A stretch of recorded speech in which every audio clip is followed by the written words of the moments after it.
voilà, merci na Binoun Soboze Kolanda Bisso, na Kinshasa, démocratique du Congo. Bozali Kolanda Bisso, na Brazzaville, P. Mokimo Bimba, Ezali Bongo, émission na Bino Rabéon, émission il y a jet privé, émission il y a mobilisation, émission il y a sensibilisation et du monde, il y a fond pour le jet du révérend Barouti Kasson. Après si bino mbote na souhaité bino déjà bonne année na bino so vous Kolanda Bisso ba fidèle il y a radio télévision La Voix des Legs et surtout les contribuables il y a projet jet privé pour le révérend Barouti Kassongo, le projet qui a commencé en 2021 avec des effervescences, avec des volontés, avec de l'espoir. Alors nous continuons toujours avec ces mêmes projets. Oyo, Lelo, Banananzambe, Lamuki, Balobino, Papa Nabiso Fazwa, jet privé. Bientôt, Pasteur Barouti, Aza pour totaliser 75 ans, c'est-à-dire 75 ans. Alors, Essengeni Naye, Azalana Kimia, Essengeni Naye, a continué à voyager Naye, Naye Sengona Kimia. C'est pourquoi ces projets, ils ont vraiment le bienvenu pour l'homme de Dieu, le révérend Barouti Kassongo, et surtout dans Salazali Kosale, dans Zambenaye, pour nous répondre, je disais. Bateau, motuka, moto, camion, on peut les avoir pour nous payer sa papa. Mais avion, c'est un peu difficile. Mais c'est possible pour le révérend Barouti Kassongo. Puisque avion, ce qui est tali la dimension à Pasteur Barouti, ça ne représente rien. Vous allez Kolanda Bisso, vous pouvez afficher au bas de votre écran. Émission numéro qui permet de vous en direct. Numéro qui permet de vous transfert en direct, puisque comme vous l'avez écouté sur place. Et puis, vous pouvez publier un PKK sur place. Et ça, numéro, il y a un PSA, où ils allaient afficher. Le même numéro, ils ont WhatsApp. Beaucoup ça la suggestion et le même numéro pour permettre à Bino Gabisso pour entrer, déposer ou faire le transfert de vos fonds. Voilà, Frère Trésor, bonne année. Bonne année, frère Nelson Mwata original, Nzambe Apambolayo, Tokutane le sous de 2022 pour la premier bulletin, premier numéro, il y a Brabéon 2022. CP sous na cause la nayo, je crois bien bande ko Kolanda Bisso tout un frère trésor des fois comme on a kabango misa toujours dans cadre il y a mobilisation peut-être que on a tout le monde bazangi ni balé bazangi, c'est parce que ils ont aussi des appels par-ci par-là ce qui concerne le jet privé. Frère John Zamba Bangolo bonaye Apambolo ne connaissons bonne année nayo 2022. Tout le monde est sur Nzamba Sabiso Motoko Tango, Kola Kumisama. Merci beaucoup, Namino Tokomika. C'est tout le sous milité. Depuis qu'on est évidemment pour le mingi. Mais nous signalons que dans cette émission, nous ne sommes pas des politiciens, nous ne sommes pas des orateurs, mais ici, nous sommes de mobilisateurs de fonds pour que Pasteur Barouti Azoromo jet privé. Alors, Badeko Nenge Monibango, Bazaka comme initiation. C'est-à-dire aux Abrabéons, des comment pas quelque part à la Kolanda Bisso c'est pourquoi projet, il y a jet privé, il y a référent Barouti Kassongo est concerné Batonios Namokimo, n'est-ce pas? Oui, et ça, projet est bandé dans le mois de février 2021. On a fait honneur par Pasteur Barouti. Et dès que tout le monde qui a la fois passé, ils allaient pour ça à Pasteur Barouti. Et ils allaient demander à Pasteur Barouti. Donc, Pasteur Barouti n'a jamais organisé une réunion à Benissa, à tout le monde à son bel avion. Il ne l'a jamais fait. Donc, ils allaient dans le moteur. Ils allaient dans la tête de son frère Nelson, à Botimon Alaye. Ils allaient dans papa Moussou Alaye, à Tokoli, à Tokoli, à Bakan et à la société. Tu as dit papa Botimon Alaye, à Bela Kamisou. Mais dans la jour moi on a reçu sa université mais maintenant la poto pour baguer le soigner la émission. Donc ça désir, ça rêve à papa. Mais papa a dit que là il faut vendre sa biso banate, pas sa biso qui bosse dans l'avion. Biso banande. To soit qui pour ça, to lobi, to beti masolo pa ya bande ko ba ya bande ki o ba bimandi jamboka. Na to sala ba na kati mboka, bandini Papa Salim, nous devons faire quelque chose. Nous devons continuer le projet OYHAJET. Donc, jour pour jour, ça fait bientôt maintenant une année depuis que nous avons et Lelo, avec la complicité et votre générosité, je crois, qu'on permettre tout ça, le bilan, tout ça, l'évaluation à mi-chemin, à mi-parcours, nous avons sur la sécurité à nos employés, contribuable. Voilà un peu fait le son. Oui, voilà, je vais vous permettre de le faire. Je crois que vous allez pour l'analyse. Bandeko Bakosa a juste un aperçu. Il y a une évolution d'Ingi Babani, projet Jet, Tindik Nakokene. Aux alentours du projet Jet, mais il m'a dit quelque part avec une parole puissante, avec un message de bénédiction. Alors, dans ces périodes de joie, il est même parce que Bandeko Bazala qui est beaucoup trop attentif. Parce que le doit arracher, assure. Ils ont gagné le pasteur Baout. Donc, pasteur Baout, il est facile. Mais il y a des mots à prononcer qui ont. Est-ce que le millionnaire va vous arrêter ou pas? Bon, soit même le jet privé. Ce cas dans mon temps, soit du jet privé, et vous allez madame, il se peut tout pas pour le jet privé. Ensuite, cet élément, il y a déclaration à pasteur Baout qui c'était en 2019. Alors, vous avez connu toujours pas avec cet espoir, parce que vous avez jet privé. Alors, bien là, on a mis surtout pas mais tout le monde n'a pas.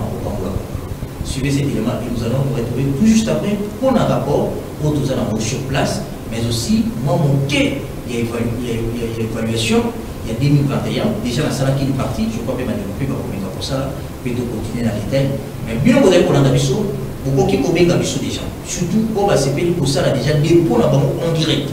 Un peso Zanambo, numéro is un peso. 082 38 12 939. Tous un numéro à Artel Money, tous un numéro à Orange Money. Je crois bien que la banque peut-être que vous a déjà fermé. L'opération est mais numéro à banque paye en affiché. Le numéro est sur vous en haut. Il y a un voilà pour beaucoup ça l'opération, même en direct, pour signaler votre contribution. Ensuite, le révérend Rotasongo, dans la bénédiction pour Apambola Kibiso, Lilo et Komibomo, réalité. Sur. Votre Dieu est capable de vous donner tout. Je dis bien tout. Tout ce que vous voulez recevoir. Même un jet privé.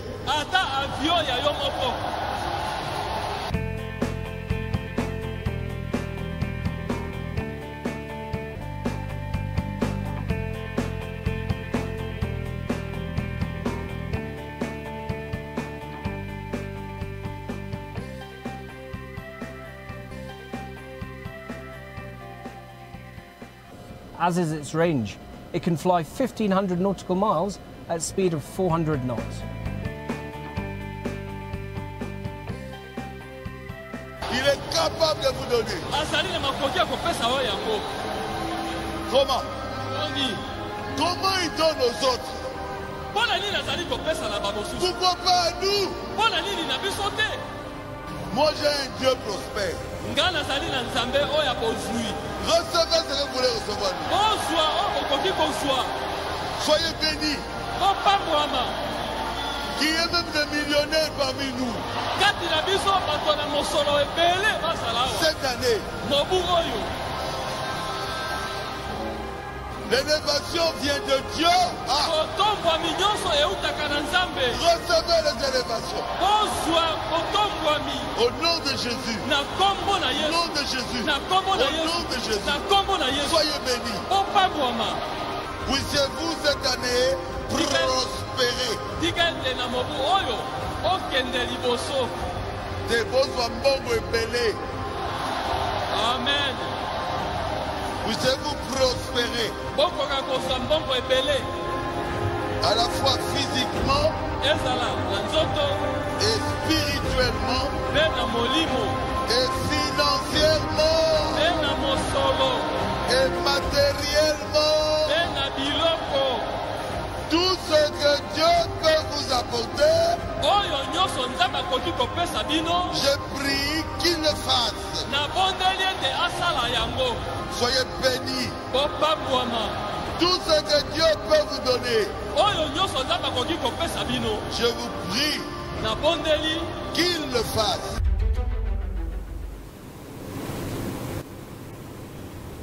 Et voilà, des retours sur ce plateau. Je voulais proposer cet élément parce que vision, il y a jet privé et Bandingue. Bandeko Bakria qui y a Bamotono, Zambalobe, Libisono. Pasteur Barouti, c'est un Dieu. Pasteur Barouti a Dieu. Pasteur Barouti, c'est un prophète. Comprendre mon ce qu'il disait en 2019, les lots Bandeko Bakapté en des communes réalités. Est-ce que vous qui suivez, vous avez besoin, et ces soucis-là, pasteur Barouti a un jet privé. Et pasteur Barouti a voyagé dans la condition, il y a bien. Mais la réalité, nous soucions là. Il parle par exemple en Europe.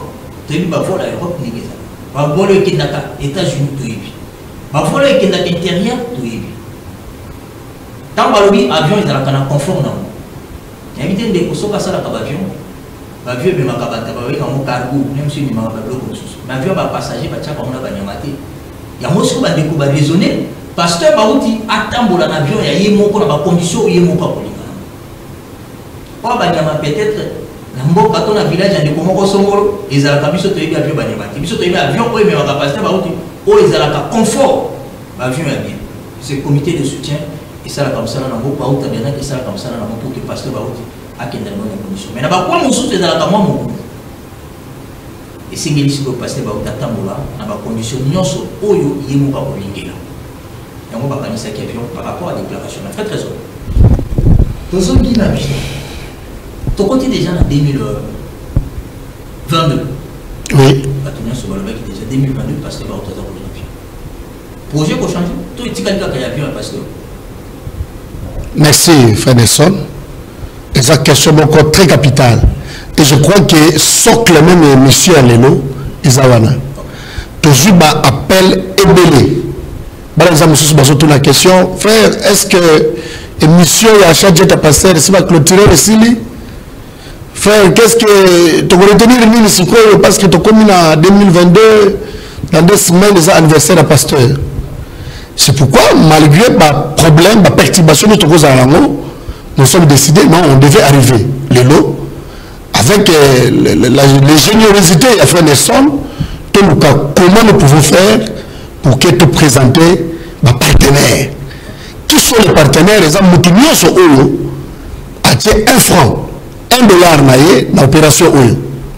J'insiste ici que le pasteur Barouti a qui jamais qu'on ça une réunion.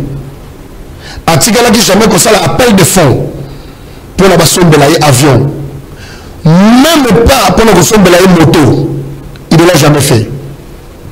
Merci. Tout a commencé par cette déclaration en 2019. Nous avons sali études, recherche et même biso Toya la Etando, Ike, la télévision, pour te présenter pour ça, pour les gens qui ont mis thème, na biso, na passé Barouti. Mais il se fait que en 2021, dans mois de janvier, tant que j'ai eu décision, il y a présenter le projet Oyo Liboso Batunyoso, il y a eu au moins une période morte de près de 4 à 6 mois. Réaction à la quitter. Donc des réactions là timides pour la Baoyo, pour la Bible de l'Obéli, heureux, ceux qui ont crié sans avoir vu. Ils allaient qui batouana. Mais nous avons connu une classe de personnes au Bazalaki vraiment réticents. Et ça demeurait comme ça pendant tous les 2 mois passés, jusqu'au mois de décembre. Projet Ezalaki Kostanier. Ils allaient batouké, nous ne pouvons pas ça qui a une chance. Pourquoi? Parce que le pasteur Barouti a le bac dans le voté. Oui. Et pourquoi pasteur Barouti a le bac? Bon, pasteur Barouti a le bac parce que les allés qui projet n'a été. Ils ont eu tu peux y abattre. Parce que ça la peine à y. Ils ont eu des moments où un frère Barouti Afrique du Sud, parce que des décisions qu'on a fait sa pasteur un diplôme d'excellence. Pasteur Barouti, même avec qui s'en est, parce que vous savez diplôme d'excellence en Afrique du Sud, il ne pouvait pas venir en parler. Pour faire la colonne en haut, parce que vous savez pas naïe. Et le projet, le pasteur a pensé que les gens vont croire, les gens vont faire ce qu'ils peuvent faire. Il y a un cadeau dans une affaire.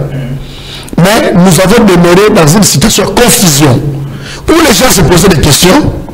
Comment le projet, parce que nous pas passer Godin Poyi, on va présenter le projet pour passer Kafwa, pour passer Mathieu, mais dans le quartier général, il passe Yemouko Papa Zali, on n'en parle pas.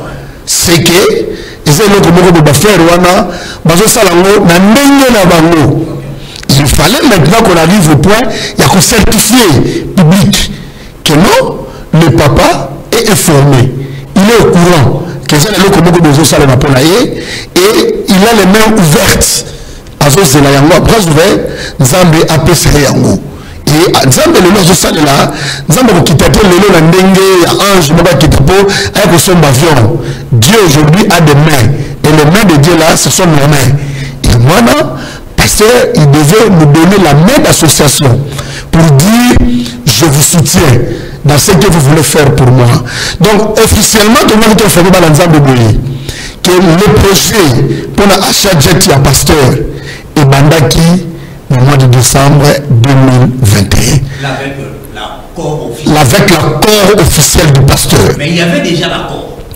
Mais quand ça passe déjà à la RTVA, qui est la chaîne, la plateforme du pasteur, là où c'est le fils du pasteur qui gère, et que notre maman, l'épouse du pasteur, a suivi cette émission, et elle se passait que ça là-bas dans Moko, la RTVA, balobi, bazo ça là préparatif pour passer de l'avion.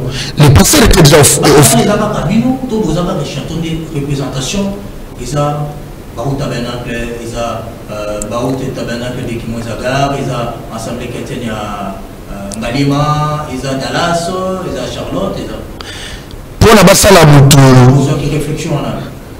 Pour la basala mutu test ya malaria. Baozwa kama kila nyoso ya nzoto te. Pour la kokela na laboratoire. Bato bolanga même sapulu ke. Bazoka na kila muke. Mais à partir de makila wana on peut savoir que tout le corps est malade de malaria. C'est-à-dire biso. Tout ça na biso ka échantillon. Parce que même si le homme a mené RPVA na stade de martyr. Babonga bana nzambe nyonso oyo baza sima ya passer ba route peut porter projet oyo et à chaque jet privé. Même si l'émission sali 365 jours, ils ont battu ba kolobate.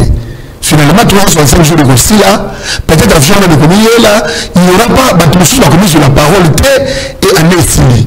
Mais c'est tout ça échantillon parce que derrière nous, il y a toute une communauté.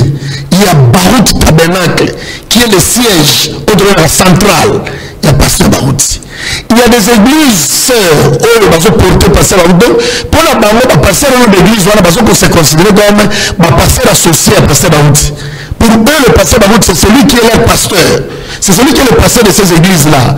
Quelqu'un comme le Pasteur Mathieu, quelqu'un comme le Pasteur Kafwa, vous l'avez suivi. Donc, pour eux, le Pasteur Barouti, non pas seulement il est leur père, mais c'est leur pasteur, celui le pasteur de leurs églises. Et Bangonio soit là, pour venir faire l'émission. Parce que Mathieu, vous avez faire l'émission. Ainsi de suite. Nous avons plus seulement l'option. Il y a qu'on représenter tous ces enfants du pasteur Barouti, on va se reconnaître dans le pasteur Barouti. Pour les gars de RTVA. Et le pasteur, quand il a écouté dans la RTVA, il a voulu aussi, comme projet qui présentait dans l'église ici, le pasteur a voulu que les projets soient aussi présentés dans Barouti Tabernacle. Officiellement. On va revenir puisque tu as une image, mais tu as vu qu'ils ont ensemble sorti, tu Barouti Tabernacle, il y a mon côté, mais il y a Lubaka, Massa n'a pas Ghana, ou Azamon entreprise, alors l'église est allée. Et pourquoi pas les entreprises? Il y a une entreprise, il y a un Masolo. Mais la question, c'est pas frère John. Na jukaka réflexion par rapport à l'oko to sololi question na tunio projet zala qui pasteur à l'obéla on officiellement na église Barout Tabernacle mais projet est banaki déjà puisque bandé ko le Canac TV bandé ko le Kamokil Mobimba mais comment vous avez géré ça comment bato déjà bandé ko pesa mbongo bato bazala qui déjà motivé bato bazala qui déjà ko benga Et il y avait même au début, quand nous avons commencé cette émission, vous aviez expliqué comment ces projets se présentent et puis alors motivation monité que frère Trésor a lobby que et bandit officiellement en décembre, mais déjà les opérations commençaient avant. Comment justifier ça, cette participation, il y a population au Balobakino, Tozanakati, Tondimi Yango, sans écouter officiellement le révérend Baruti Kasongo? Merci beaucoup, Ndegonelson, pour notre notuni. Nous avons pas de Trésor parce que à Pessi, des détails nios. Donc, moi, nous avons comprendre Babelo qu'on a dans le salon.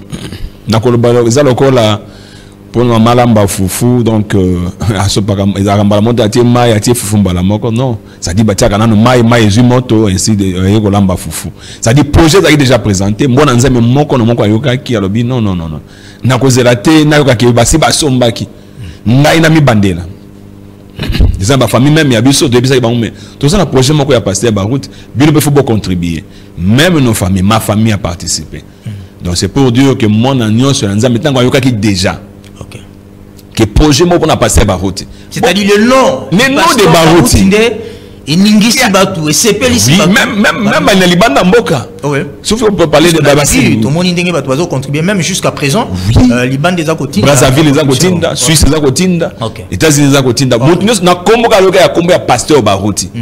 Après na papa wana na kosala quelque chose. Ça veut dire que tant qu'on passer à Ndimi qu'on peut ça mettre d'association à projet na décembre non boya pe ko lobelango awa o banay ko yokate bo banay ko zela ya ko so mais frère mais pasteur dans lobelango te pasteur lobelango na te mais RTV zo lobelango le même les frères d'autres non bon ça va to zali mais tant ba ki pasteur a lobi bo lobelango tout le monde nous ont dit en tout cas zamba pa molabino parce que to comprendre sikoyo souci bozalaki nango même pe mutu on a banay ko zela ça dit ça ki souci na ye mona que pasteur a joué lokona yango moni tire lo mo na nzambe moko na mo sika zali atsa loboko na poche. La pasteur, papa Nabiso et Loko Yalobaki. Voilà, merci, je crois bien. Tolingaka Kobeta Masolo te lokola ba politicien, biso Tolingaka, Tolobi, Bomoni en image. Pasteur Barouti était déjà dans le projet na compte information, déjà. Et c'est le pasteur Barouti qui a permis à ce que le numéro et compte bancaire ils allaient afficher parce que numéro na eza compte wana eza ya yemoko personnel. Pour votre information, toute contribution et kendaka kozala loger bongo na continue. Kuna monta simbakate, kuna monta kota kate jusqu'à ce que pasteur Barouti monta oyo kokoka ya jet o biso na bino to kopesa nde keso wana to compte wana nde ko fongwana. Alors, pasteur Barouti mon ka lobino fait le bam officiellement. Il faut annoncer en officiellement pour montrer que eza bien azoyango. Est-ce que yo lingite pasteur Barouti a jet privé avion ya yemoko yo lingite ko contribuer parce que ngala lobaka bande kona biso ba denon to bengaka l'église des réveils quand le pasteur dit quelque chose c'est Dieu qui parle. Comment pasteur a lobé loko yo tikalika ka miyo loko la moto kufa mato ya kufa miso moyoki omoni c'est votre bénédiction. Il faut arracher la parole. Moi le bagnon sur pasteur na yo c'est Dieu qui parle. Yozo yango kaka ezala li pamboli pona yo. Ndima yango atoza na eloko te lo banon passer ba outlo kwa lobi boy non ezana motema na ye. Ngai pe na contribuer pour te azwa jet soka zui. Ngai peut-être na kosomba bateau. Ezana ngo pe possibilité. Ensuite le révérend Batou Kasongo na ba out tabernacle. Lors de la réception il y a équipe il y a Brabéon jet privé pour le révérend Batou Kasongo et puis Yemoka Koloba un mot et puis nous allons revenir tout juste après pour la bande de Kobazana nous moi kilo ils allaient bien on suit cet élément.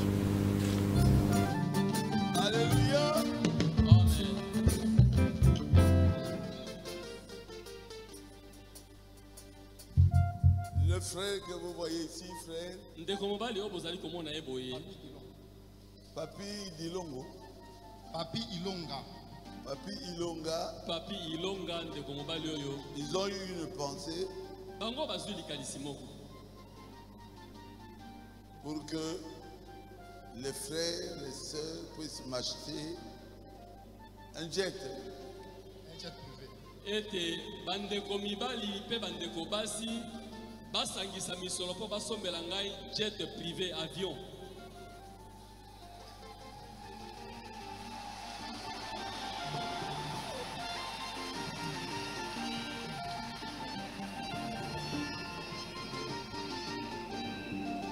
Bon, avant moi-même, je n'étais pas d'accord avec ça. Libosona no ngai moko nandimaki yango te. Et moi et les administrateurs. Ezala ngai pe ezala banyangeli misolo. Pensant que je demande l'argent aux gens. Pono ke bakoto bakobanza ete nazali kosenga bango misolo. Mais ce que bino bosobelinga jet, ma base ali wa. Et si vous m'achetez un jet, où est le mal?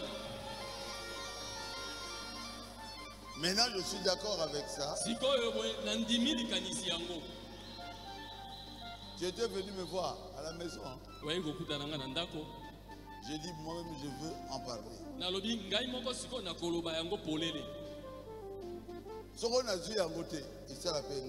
Et si je n'ai pas un jet, ce n'est pas aussi un problème. Et je voyage dans des pirogues. Et les hippopotames nous avaient suivis. À Malele. Au niveau de Makanza Malele. Ils sont là. Approchez.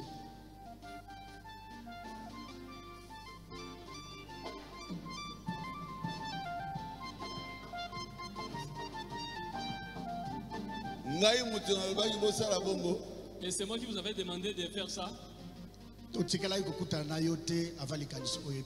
Avant que cette décision puisse sortir, nous n'avons même pas rencontré.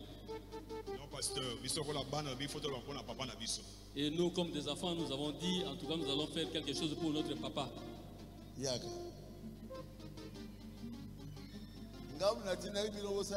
C'est moi qui vous avais donné l'initiative. Et nous-mêmes, nous avons eu cette idée.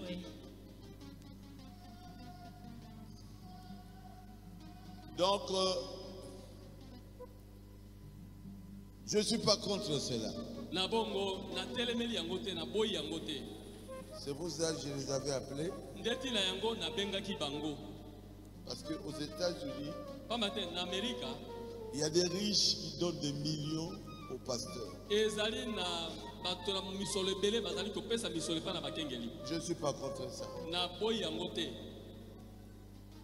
Quand William Branham est mort, il a laissé des millions. Avant, il avait déchiré les chèques. D'1,5 million. Il y a 1 million. Comme moi, avant, j'ai dit, c'est comme si je cherchais l'argent. Mais après, Frère Madame a accepté des chèques de millions. Quand il est mort, il a laissé ça pour la publication du message.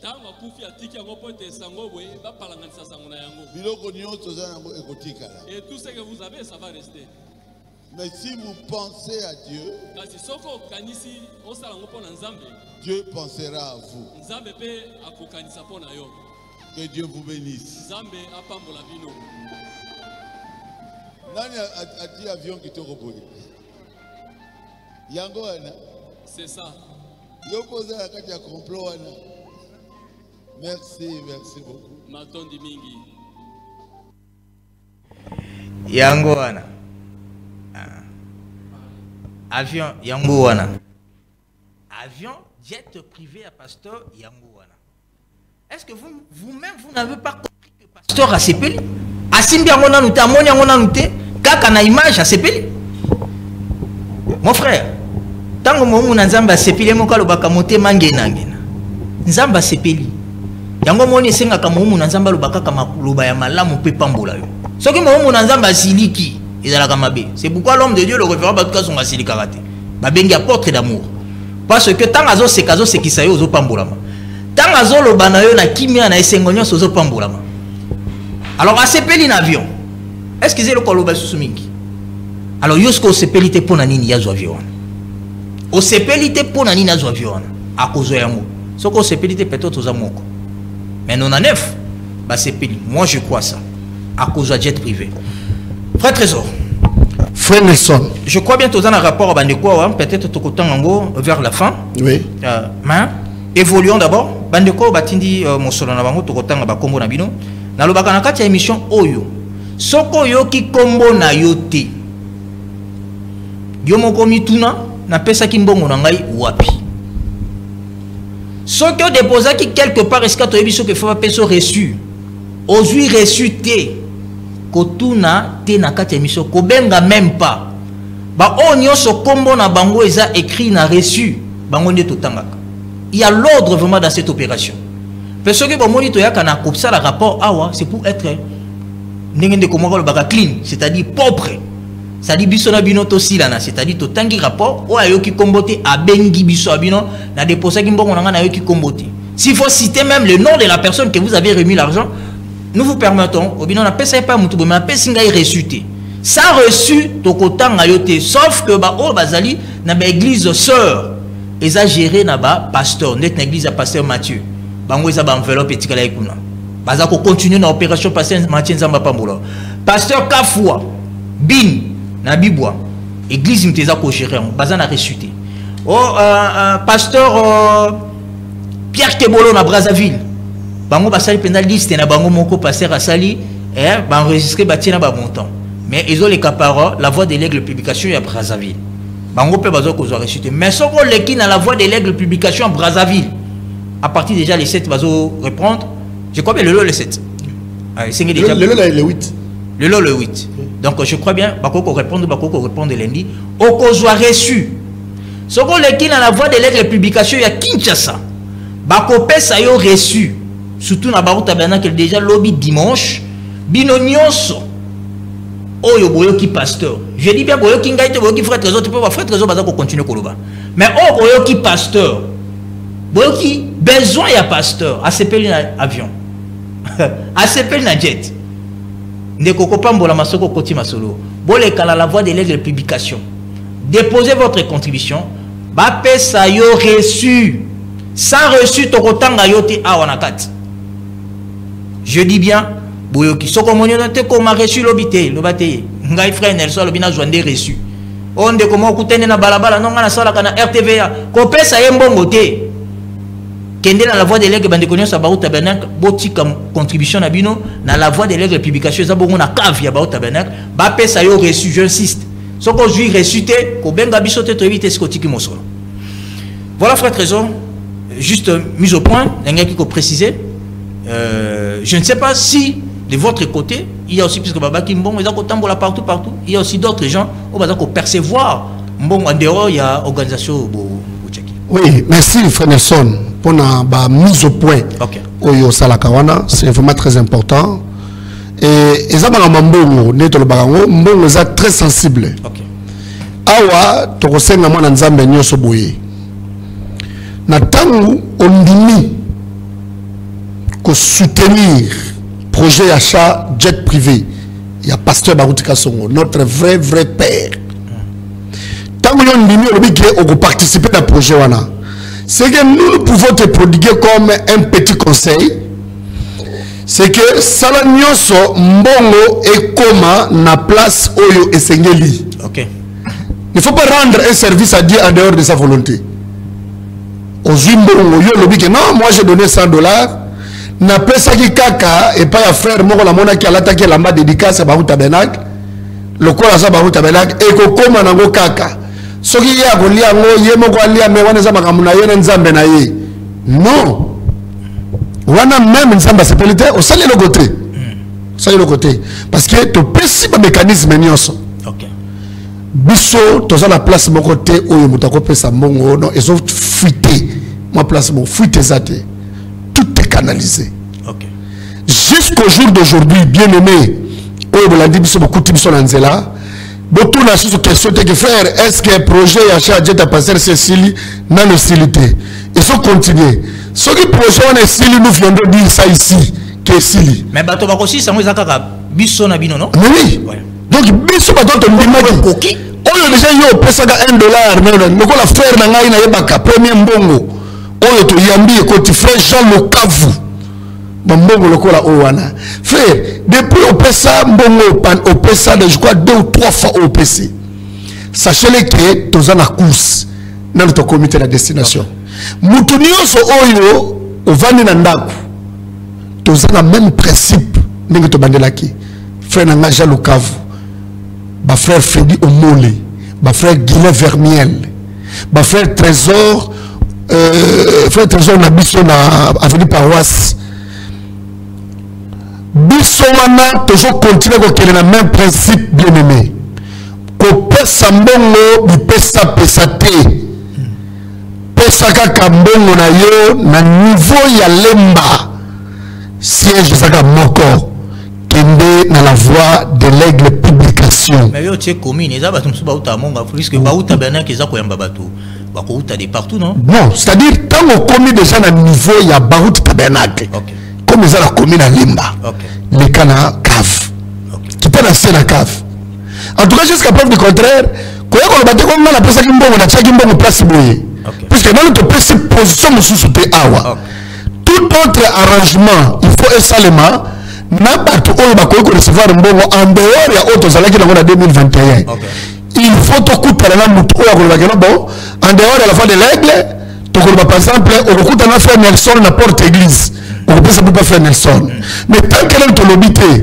kende kotika mbongo na la voie de l'aigle okuta mutu aza chargé na ngazawana au verset mbongo na yo atangi yango enregistré yo akomi yo na carnet akateli yo récit apesi yo yo signé na papier yo kena na kayo na monto opesi voilà après apesi yo reçu yo jure c'est monto futi okena yo landa sikoyo na pokwa ya dimanche ya samedi pona oyoka kimbongo na yo elandi nzela normal etamboli pe komi na baye bazali komiangela yango c'est comme ça en dehors de yango vraiment ekozala vraiment na lobby rendre un service à Dieu en dehors de sa volonté na l'église sœur il n'y a pas un responsable de choisir une église wana sauf le pasteur de l'église wana. Ce n'est que votre pasteur dans votre église sert là-bas. Nous avons dit que awa na chargé tel diacre, toi na chargé tel administrateur, toi na panier offrande. Ça c'est le pasteur de cette église là. Nous avons décidé bongo. Mais la même structure ya organisation ya Brabéon, biso to lobby boye. Mbongo l'église a passé Mathieu, pèse pas passer Mathieu. Et pas passer Kafwa, pèse pas passer Kafwa. Et pas passer Godem Poyi, pèse pas passer Godem Poyi. Et pas na Baout Tabernacle, pesa na la voie de l'aigle. Déjà lobby dimanche, bako leka déjà sans faute. Tant au commis lobby non opération jet. Ngana ye pona makambuya avion. Puisque ma chemise au tekama. OK. Ils ont la biloko zo tekama kuna je crois bako teka kalaming te calendrier. Ils ont biloko bele zo tekama la voie de l'aigle. Et calendrier zo tekama ba chemise ezali biloko bele zo tekama kuna il faut to soma sur livre ya biographie à pasteur, je crois que ça la kuna donc. Quand on so koma pesa précision. Na ye kotika mbongo na na ko sombe le côté pour pesa na eloko na retour non na ko tika ne mbongo pour le côté ko somba et gage ba ko pesa yo récit wana je crois toza clair ce que yo pesa mbongo na yo et pas frère Nelson c'est là dimanche samedi na émission oyo ka bena kombo na yo awa ba ko benga yo frère Trésor Malabo tozui $20 na yo otindaki pour l'achat ya jet et pas ya frère Nelson. OK. Soko moni yango te Luka frère Nelson. Zombo na yo comme akomisa kolala na ngona ndaku et comme ko ba problème. Zwa yango bokeka kana kwa ya M-Pesa za na kwa na bino ba numéro yango eza transfert yango na M-Pesa pour na M-Pesa na ngai na frère Nelson na yo mto tini mbongo toza verrouillé. Moi to kota M-Pesa ezate. Donc il est mieux pour que ça la sécuriser. Otini kana M-Pesa aux allo à l'aise. Ouais. Je crois que vous déjà passé l'opération, on va comprendre l'importance PA, M-Pesa, Orange Money, Airtel Money. Le numéro est affiché. Le numéro est pour permettre de la transfert en direct pendant que vous passez mission. Et puis, comme Kotimba la moko na liste. Namoni ko permettre ça la rapport directement puisque déjà bandeko bazako signaler biso que batindi contribution na bango ndeko atindi $5 Ndeko Shadrach. Son numéro termine avec 839. Frère Shadrach, contribution à yo et commis pendant que tu as passé l'émission. Ndeko Mosusu Alidor. Excusez. Alidor, numéro na yo suki na 662. Au Tindi Bongo, 20 500 francs congolais. Et voilà, tolobi pendant que tous autres passer en direct, beaucoup ça l'appelle opération, tout transfert en direct de toko tanga yango. Des frères trésor ce que vous permettre ngai pour na lungwana na ngambo ya ba rapport puisque bandeko bazila kango pour biso to continuer et puis bandeko bazai ko landa biso beaucoup continuer puis ya ko sala ndenge bandeko batindi contribution na bango na M-Pesa, Orange Money, Airtel Money eza affiché au bas de votre écran de beaucoup kota mbala moko na liste. Eza ya lobité to lobi kuna te mbala moko boza ko kota na liste parmi ba contribuables. Puis soko tindi yango par exemple na cabine moko songolo to pakala au signaler na numéro o eza ya 082 082 38 12 939. Au signaler que mbongo bomonyana ezangai monsieur X ou madame Y ndem na tindi bakozwa kombo na puisque ceux qui étaient au kotika kombo ya moto atindi na cabine ekobimande awa. Alors yo tindi na cabine salabiso signe. Voilà directement to sali rapport ya moke o ezaleli biso. Alors, bandeko ba déposa qui dans la voie de l'aigle, vous allez vraiment nous excuser parce que rapport il y a la voie de l'aigle depuis le 5 novembre. Depuis le 5 novembre. Depuis le 5 décembre. Tout ça le mois. C'est le mois de décembre. C'est le 5 décembre. Ah oui. C'est depuis le 5 décembre. Bandeko nyonso ba déposer dans la voie de l'aigle. Ti le lot bongo le 8 janvier. Nane komeli na maboko ya ba gestionnaire te ya projet. Je crois bien ce que komi ngana zwakane na maboko na bango ne to tangeli bino to salé bino rapport. Ne vous inquiétez pas, toko dès que zwami toko tanga ba kombona bino surtout ba déposer qui dans la voie de l'aigle publication il y a Kinshasa. Mais au ba déposer qui dans la voie de l'aigle publication à Brazzaville, je crois bien que tout ça qui rapport samedi dernier ngamoko na lekaki na salé na bandeko nyonso ba contribuer qui na Brazzaville, mais rien n'empêche ce qui il y a des déclarations à faire, beaucoup qui kobenga biso na numéro is affiché et kozala pe ma la mumingi. Voilà na tangi déjà na bandeko basali ba transfert na on a Orange Money, M-Pesa na trésorerie ya Brabéon o ezami bongo na Victoire na entreprise Goshen. Voilà na bandi na famille Etambe Richard, famille Etambe Richard. Etambe Richard c'est un concierge hein, na Barou Tabernacle mais détaché ici à la RTVA. A déposé qui bon na trésorerie à Brabéon, c'est un concierge et o ezali kamopia ba concierge nyonso.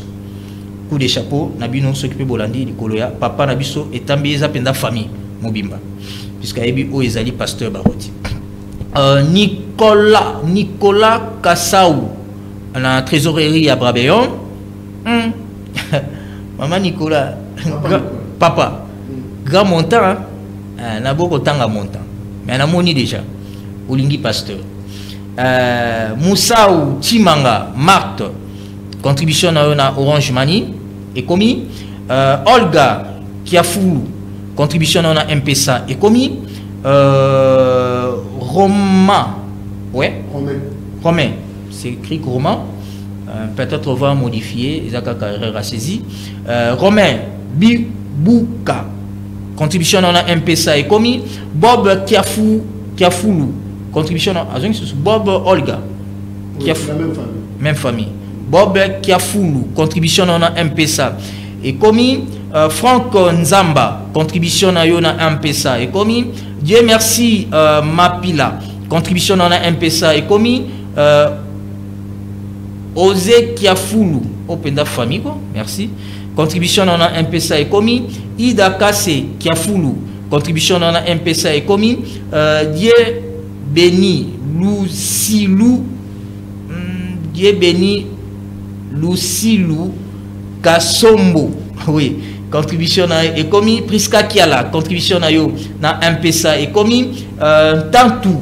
Contribution dans un M-Pesa est commis. Annie Lofoli. Résurrection Tabernacle, l'église nayo. Contribution nayo na VAP, c'est-à-dire la voie de la publication, il y a Brazzaville, pas ya maman Séraphine, na maman maman Véronique, ne bazako gérer yango. Contribution na ndeko komi Banzouzi Steve Giscard. Contribution na la voie de la publication à Brazzaville et commis. Gloire Matondo. Contribution na M-Pesa et commis. Mafuta Ngima du ciel. contribution on a MPSA et commis. Aminata Mouji, contribution on a MPSA et commis. Jade Naboye et Aku. Jade Naboye Aku, contribution on a MPSA et commis. Joseph Yongi Luelelo, contribution on a MPSA et commis. Pascal Babouma, contribution à yo déposé qui na MPSA et commis. Fidèle Panga, contribution à MPSA et commis. Et enfin, Jonathan Mbambu, contribution à MPSA et commis. Donc, Totangi Bingi Bato Oyo ba déposé qui na MPSA, Orange Money, na trésorerie à Brabéon, c'est-à-dire Goshen Sarl, na Victoire, et puis Bandeko o ba déposé qui na Brazzaville, semaine auto semaine auto zali. Donc Bandeko, il y a la voix des legs, ba déposé qui na la voix des legs publication, il y a Brazzaville, il y a Kinshasa, c'est-à-dire Sika puis Kambamina, directeur John Fisher, nous avons toujours rapporté depuis les 5 ti lelo. Depuis le 5 décembre, l'autre on a rapport au Anate. Alors, ceux qui vont dire par rapport à rapport au temps qui comboté, directement pour remplacer Yango. Voilà, frère Trésor, je ne sais pas s'il y a à compléter par rapport à l'Italie liste de la stratégie pour que Bandeko base à la rapport à tout moment, surtout par rapport à au Bazeko contribuer. Oui, merci beaucoup, Frère Nelson. Je crois que l'eau facilité le projet Oekene Liboso. Et la vitesse il y a siècle. Okay. C'est grâce à la télécommunication de Moni Makambo comme facile. Okay. Donc jusque là il n'y a vraiment rien de grave. C'est très simple, c'est très transparent, c'est facile. Moutunio so oyo atiembongo. Na MPSA, na Orange Money, na Africell Money, na Airtel Money, ou bien au Pesimbongo et pas y a un bien-aimé à Memayango comme Panabiso. Ce que nous vous demandons, c'est d'appeler le numéro 082 38 12 939. Tant que sali mouvement sali pour le compte de Brabéon et que tu veux avoir de plus amples précisions, appelez ce numéro. Bien que toujours doléance bateau bazo gérer un téléphone on a que des fois on les appelle jusqu'à 2h du matin, 3h du matin, montazo benga pas tout na parce que là on peut au kanga madame se peut prendre la joie parce que comme il passe. Oui, bon. Comme il passe. Brabéon Nazu doléance Frère Nelson. Moutazo benga na 2h du matin, il y a kanisi que numéro za pasteur Barouti. Avec pasteur moi na ngai a sali crise au bon de la ponaye na 2h du matin. Mais nzamba pambo la pasteur Barouti parce que mutupe azuga ka numéro wana abondele lokola yé pasteur Barouti. Pe moi na wana pe azu solution. Moi na pe assez couille, moi na pe azu guérison. Donc il y a vraiment sous kolobino Isaiah Jet. Pendant que on a biki la msupa ko sala. Donc, on dit que nous avons foi naé. Nous avons une foi qui est pour lui. A bien passé Barouti, passer Barouti a bonné pour la moine naé et moi naé biki. Et à l'objet gloire à Dieu, merci papa. Zama pambola yo mingi vraiment pour la nyoso sali. Et pour nous, il y a autre sur la frère John. Pour moi, par exemple, quelque chose comme ça, je me dis, ils ont la monté, ils ont incapable de monter. C'est le passé de la route seulement. Ils ont passé la route de Moutasali qui est c'est la foi. Donc, ici, nous voulons vraiment rassurer Balanzambe. Numéro 082 38 12 939. Ils allaient pour la jet privé. Mouvement ne sont même $1. Ce qu'on a annoncé que tout ça mouvement appelle ce numéro là. Quand vous bengi. Et quand on m'a appelé, tu es 24 sur 24. Numéro les autres à 24 sur 24. Mais et quand vous connaissez le problème par exemple de code déchargé. Donc et quand vous allez monter ça on a bureau à gérer en journée on a pas et autres à la gérer en ligne.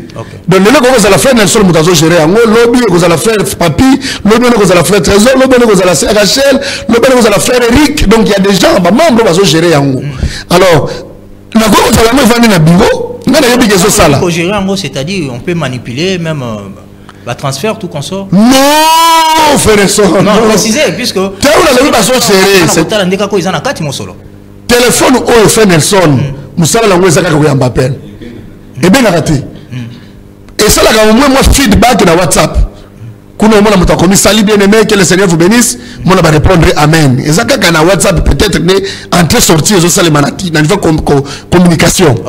Mais, comme nous avons la Simbagi, nous avons moi, $100 au côté, nous avons foutu la bombe à la minerval. Impossible. le mot de passe wapi.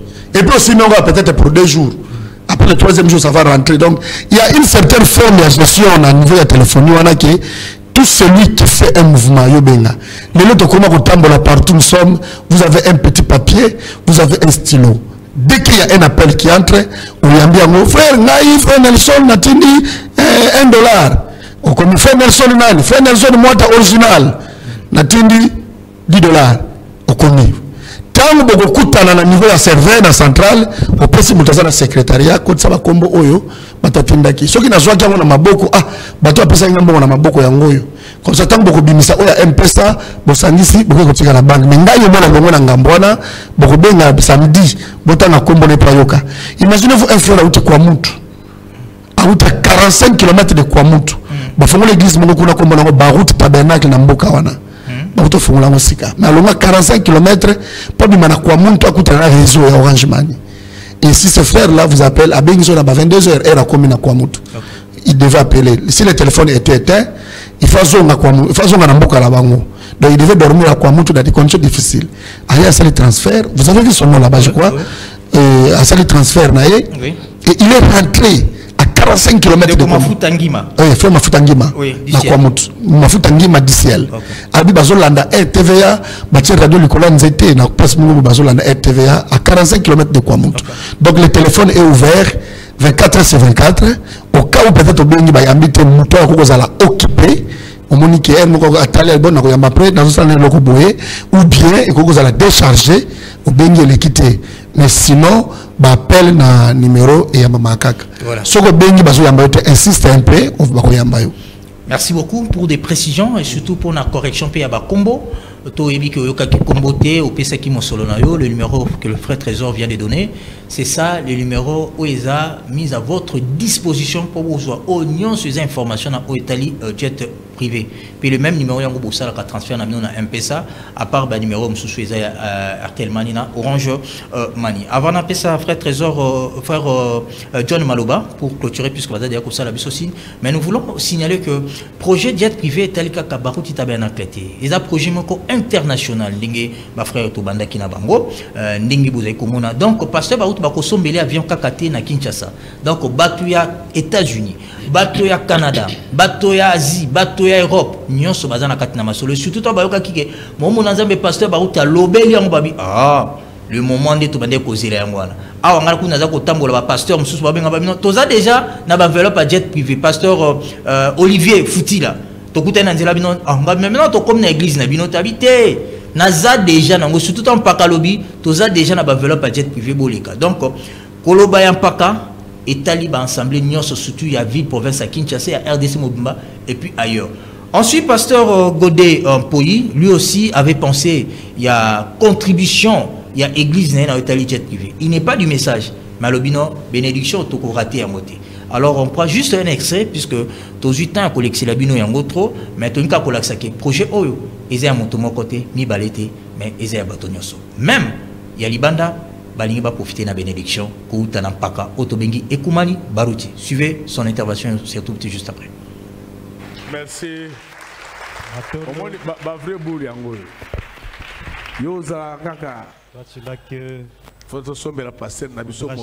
Notre pasteur une moto. Si tu amènes ça, je vais la prendre. C'est ça de vraies idées. Pourquoi moi j'ai adhéré à ces projets? Je sais que vous là, un jour vous allez m'acheter aussi des avions. Je vous bénis au nom de Jésus. Donc le projet est là. Moi je vais à la poste. Celui qui veut adhérer directement, je vais donner les contacts de frères. Moi, je vais contribuer aussi à ma manière. Non, aux États-Unis, c'est comme ça. Les pasteurs ont des avions. Pour le moment, je sais que c'est le plus grand pasteur de la RDC. Des gens comme ça, nous devons les encourager. Merci des retours si c'est plateau, je crois bien vous avez suivi. Merci des retours si c'est plateau, je crois bien. excusez-moi pour ces petits désagréments, pasteur Godin Poyi, responsable il y a image de l'Éternel na Bandal, église Niza na Bandal. Alors pasteur ba utaza papa na ngai. Naza mwana na ye. Soki bino na message bozaba na nebo ba pe que bozana leki na bino to yaya na bino. Alors tu as une casquette politique puisqu'il est le président de l'Assemblée provinciale à Kinshasa, mais là on l'avait pris comme pasteur, fils du révérend Barouti Kasson. Église Naekoti Masolo à Jet. Alors vous qui suivez chaque jour le révérend Barouti Kasson, vous êtes béni, vous êtes millionnaire et vous avez beaucoup d'argent. Pasteur Atambo na Jet était le beau zaga mutema makasi, tout mutema mabe à cause de jet privé. Frère John, voilà. Est-ce qu'il y a encore des politiques ou des stratégies, surtout pour cette année 2022, au Bande Koubazé, causé la jet à Pasteur Barout, pour que Bazongo, ils ont la 2023, 2024, peut-être comme Mama Solo. Est-ce qu'ils ont des stratégies? Oyo. Équipe à jet privé, et Sangani, ils allaient au Kanissa, pour que opération Salma rapide, puisque maintenant, sont d'abord que les pasteurs, Bazo Zelasko, Bamona, pasteur à lobby, mais mouvement sur Thérèse Andengeli. Contribution sur place lobby. On peut lire votre nom et directement Koko Tsango na liste. Merci beaucoup Nelson. Donc c'est pour dire Nengo lobby wana le mot go pass il y a pasteur Barouti 2022 ça va surprise belé. OK. Tout le monde attendait. C'est là-bas au tabernacle, comité de soutien, tout le monde. Oui. Tout ça déjà, c'est la vision, c'est ça. Oui. Est-ce que tu peux est-ce que vous en avez difficulté? Tant que vous avez non, bon, on a voix ni, numéro de parfois banquier au Tinda. OK. Vous enveloppe bon, on a aussi autant, vous en avez liste, pas de pouvoir wana. Donc tous les mécanismes sont déjà en place.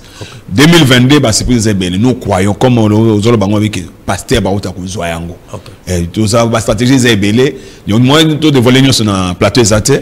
Ouais, na quatre choses ça qu'on continue bande ko bazai ko Tinda déjà na MPSA na bango. Je crois bien au bazana ndako na lobby soki cabine za pembeni au moni qu'il faut salango na cabine au tindi mais au kopé sa kombo na ko benga pour pesa kombo pour ba resto na kombo na yo.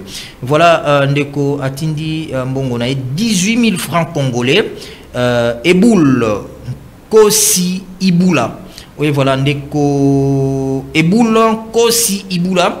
Mon solo na yo est commis na empesa ndeka pour ça la transfert aux ko les capter directement dans émission baza ko kotiro déjà dans liste ndeko msusu atindi alobi je crois bien ndeko ndako mi kokoma quand même natanga ye shalom bro c'est le frère Shadrach Tombo les jumeaux na yo ki kombo nangai te frère Shadrach na yo tanga yo écoute yom taliboso na liste o naza nango ya papier aux atémia au sali transfert na yo na Orange Money alors aux amtaliboso na tangaki donc transfert na yo commis na Orange Money na tangaki o mutaliboso puisque naza na téléphone ndingo zo tinda nazo mona ngo boy.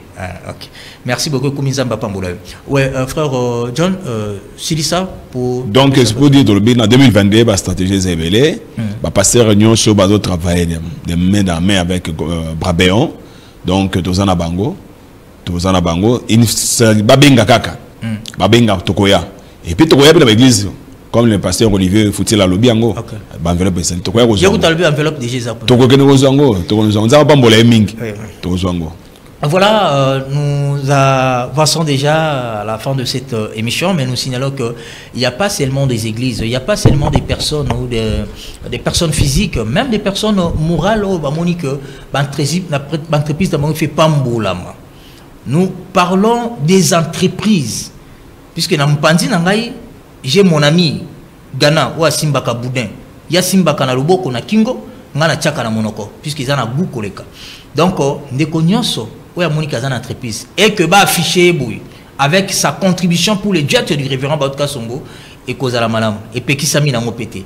Alors cette émission est ouverte na bino nyonso parce que ce qui to laxi bino peka kaboye ils appellent visibilité, ils appellent les pamboli. Alors ce qui est pour pamboli projet oyo pasteur Baouta jet privé ndenge gagner salaka. Alors bien entreprise est pasteur Baouti puisque abonner la bonne entreprise oya viban. Pasteur Baouta za ko bonner la bonne entreprise alors tozo kota jet privé. Biso to contribuer. Ghana, yango ba produit ça pe kaka kitoko tango za kolia boudin ya Ghana bande konyo so basomba ka boudin na ville ya Kinshasa bolia boudin mosusu te bokolia farine bolia ya Ghana parce que baza ko sala yango na epakolami na bénédiction et puis tango lia boudin au contribuer directement na jet privé ba o ba seka ko teka c'est-à-dire ba revendeur boleki na Ghana na 7e rue beaucoup coûte zini yana au sombi au teki mais tant à chaque fois za ko somba produit ya Ghana oza ko contribuer directement na jet privé. Merci Nagana Sarel, yo pose entreprise au Monique Sengeli ko affiché yo ko contribuer na projet oyo Nzambe akozanga te na kopambolo ezaka ka église te ezaka ka individu même vous les entreprises. Oui frère Trésor, je crois bien na pêche maloba par rapport à la stratégie ndenge nini année oyo ko koleka pour na jet privé peut-être vous pensez na yango né par là au développer pour tout chiter. Oui, vraiment ndenge opesika maloba oyo frère Nelson merci mingi. Et en termes de stratégie, obéissant aux stratégies, je crois que Dieu se cause à la ville Gangzé à la télévision. Mais tu vas te le baquer. La force et la réussite émission au Lelo, ce sont les églises qui croient au ministère du révérend Barouti. Tant les églises du message que les églises des réveils ou les églises dénominationnelles. Et donc, tous ceux-là au baso porté le révérend Barouti, nous sommes derrière ces gens-là. Donc aujourd'hui, nous avons plus de 250 églises enregistrées, identifiées, dont nous avons les numéros de contact, les adresses de ces églises, les numéros de contact de leurs pasteurs déjà. Donc, dès que nous terminons ce mois de janvier déjà, nous sommes dans toutes ces églises, non pas pour aller parler du projet de ces églises-là, mais nous allons maintenant installer le comité de recouvrement. C'est-à-dire, nous allons placer les pasteurs de ces églises-là. Parce que le problème aujourd'hui, c'est que tout le monde a 5 millions, le mois et le 5 millions, c'est beaucoup d'argent. Dans la norme, il y a Banque mondiale, 5 millions, 5 km et donc les ambongo ébélés, on ne minimise pas ça. Mais curieusement, bateau va porter projet Oyo. Ce sont des petits peuples. Les grands petits locaux là, n'a fait naissance. Donc bateau toujours peut ça 20 000, 50 000, 100 $. Bissou doit porter projet Oyo. Les gros poissons. Oyo ba keli boso ko le kabiso o bazumi solo ko le kabiso biso o bazala mbongo ebele lelo jusqu'à là bazo philosophie nan. Et c'est la philosophie. Tu habites peut-être pourquoi? Je ne comprends pas. C'est pourquoi nous avons identifié. Une stratégie à Kobenda Bango. Non, je crois que le projet offert le sol et sous le Kabalobate. Comment le passé, vous n'avez pas encore parlé de ce projet, mais déjà la caisse, il y a Brabéon, la compte, il y a Brabéon, parce qu'il y avait des gens qui avaient cru sans avoir vu. Alors, c'est passé qui est na Ogoma. Déjà qui est avant, à terre raté mais déjà comment on passait par à côté déjà qui est dans l'église avant. Donc il suffit qu'à combat passer par tangama. Lui c'est donc ici Fenelson, la plus grande stratégie, nous voulons dire à tous les grands baobas, à tous les grands financiers, tous ces fiduciaires là qui ont des moyens importants. Et c'est important, c'est oui, ceux qui croient au ministère du révérend Barouti. Derrière à 100%. Ceux qui sont derrière le révérend Barouti à 100%. On a bien Barouti ou rien. Ces gens-là, aujourd'hui, nous voulons vous dire ceci. Ne continuons pas seulement à se contenter de tout ce pays-là, parce qu'il y a un frère qui vient de transférer 10 000 francs. Et on va le dire, mais n'a pas 10 000 francs, la colonie, c'est 5 millions. Non. Dois emboîter les pas. Mettez déjà les moyens au Yozanango. Si tu trouves que tu ne peux pas nous les donner parce que on va divulguer ce que vous êtes, le compte est là. Allez-y injecter, allez placer l'argent dans les 20, 10, le compte bancaire où ils affichés, on a dans FBN Bank 10, non 20, 10, 01, 83, 49, 062, compte bancaire intitulé Baroutika Songo. Tchambongo kuna. Et appelez-nous peut-être même à l'anonymat. Frère, oui, mais il y a beaucoup de gens. Je vous dis que dans le mois de décembre, le mouvement Nyon social dans le mois de décembre, dans le niveau de la banque. Donc, il faut que ça, il y a eu des mouvements là-bas. Tout le monde n'a pas appelé, mais il y a eu des mouvements qui ont été faits. Donc, vous voyez que stratégie autosalangon en 2022, c'est que les grands financièrement et les petits financièrement, lèvons-nous. C'est seulement pour faire l'honneur et la joie d'une personne, notre pasteur. Et que toutes les églises, ne vous minimisez pas. On a biso salonga gangar, et ça n'a pas batol, biso kutu d'ailleurs, biso kutu. Non, non, non, non, non. Pasteur, réunissez votre église, réunissez votre comité, décidez-vous. Il y a un seul projet, 2022, un seul projet pour le Révérend Barouti, jet privé. Il n'y a pas d'autre projet. Avion privé du Révérend Barouti Kassongo. C'est l'unique projet en 2022. Merci. Que ça, l'effort, nous sommes surtout adhérés et qu'on avance. Merci. Il y a quelqu'un qui s'est adhéré. Il a envoyé son argent par M-Pesa. Voilà. Il s'appelle Simo Kachala Kalonji. À Tindibongo, $6. Kotibongo na compte M-Pesa pendant que tu as passé émission. Tolobi, vous pouvez continuer même dans l'émission OSILI, mais le numéro est opérationnel. Compte est opérationnel. Beaucoup Tinda et puis Bakoko Tsabino na liste auto tangité. Tokotang Ngobongo samedi prochain. Frère John, Nassili Sinayo, peut-être un dernier mot pour cette émission, mais Tokozalana la prochaine émission. Vraiment, Nzambe, apambola bande konyoso, bazakolanda biso, apambola mutunyoso bazako soutenir. Présenter ma meilleur vœu pour 2022.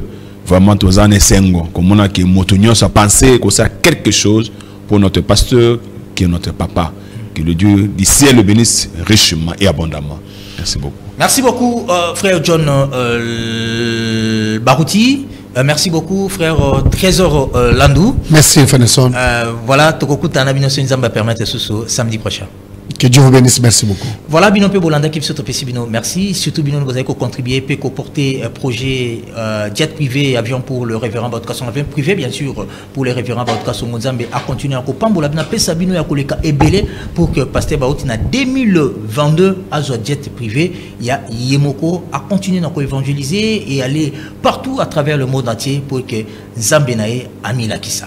Voilà, merci à Christian Kazadi qui a réalisé cette émission et puis du côté de la régie, Trésor Mabanza derrière la caméra, ADG Bob pour la coordination de cette émission, Bisso Nabino Tokutani en rediffusion de cette émission mardi à partir de 13h et puis Bolande Bisso en direct le samedi prochain, même heure sur la même chaîne. Au revoir.